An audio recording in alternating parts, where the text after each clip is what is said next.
मेरे साहब, मैं देख रहा था कि एक बहुत बड़ी डेवलपमेंट हुई है, और वो ये है कि प्राइम मिनिस्टर शेख हसीना जो हैं वो भारत के दौरे पे हैं, और बड़ा इंडिया जो है वो बड़ा सखी हुआ हुआ है। बड़े लोन्स, कंसेशनल लोन्स बांग्लादेश को मिल रहे हैं। और मैं तो ये समझ रहा था कि इंडिया जो है, इंडिया बांग्लादेश जब भी मिलते हैं, बात करते हैं, तो ऑलवेज वो 1971 जो है that is on the mind. और आज भी मैं देख रहा था, प्राइम मिनिस्टर मोदी जो है वो कह रहे थे शेख हसीना को कि हमें वो जो 1971 वाली फोर्सेस हैं उनको फॉलो करना है, या उनका पीछा करना है, या वो माइंडसेट को देखना है।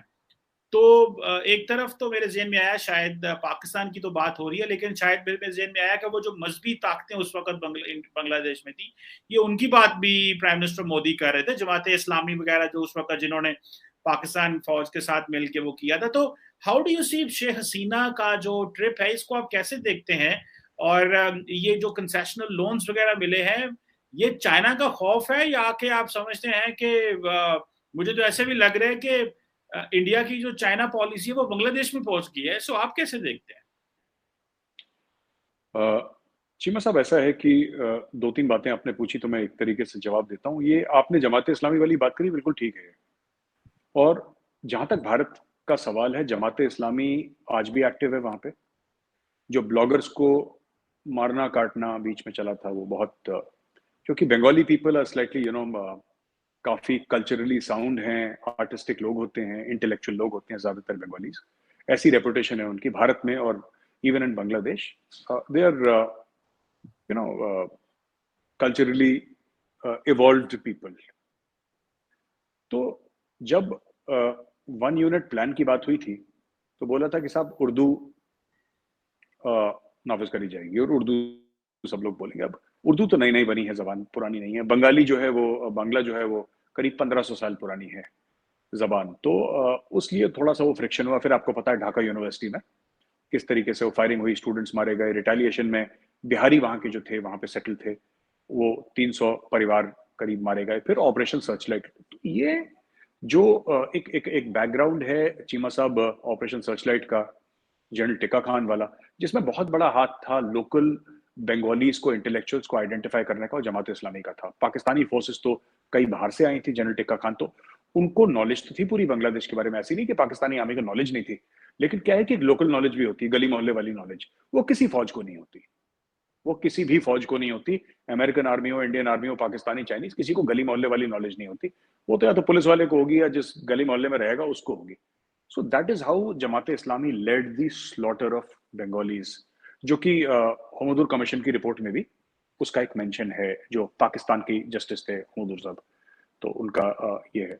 तो ये मुझे भी ऐसा लगता है, मेरा भी एनालिसिस वही है चीमा साहब जो आपका है। दूसरी बात जो आप बात कर रहे हैं, कंसेशनल लोन जो $9.5 अरब के दिए, वो बात सही है।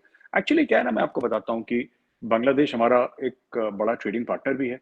और इस पूरे खित्ते में बांग्लादेश का सबसे बड़ा ट्रेडिंग पार्टनर इंडिया है। करीब 16 से लेकर $18 अरब का एनुअल ट्रेड है, जो कि बढ़ा के लोग कह रहे हैं कि $25 अरब तक हम ले जाएंगे एक दो तीन साल में।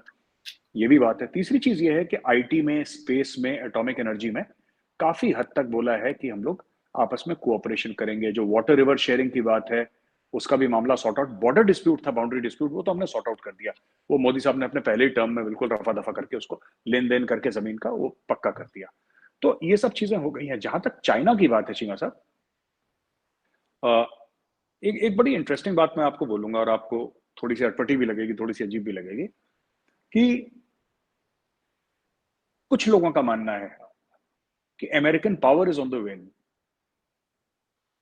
अमेरिकन पावर जो था अब वो नहीं है। हम ये नहीं कह रहे कि अमेरिका सुपर पावर नहीं है और कई सालों तक नहीं रहेगा, ऐसी बिल्कुल बात नहीं है। अमेरिका सुपर पावर है, फाइनेंशियल सुपर पावर है, मिलिट्री सुपर पावर है, इकोनॉमिक सुपर पावर है।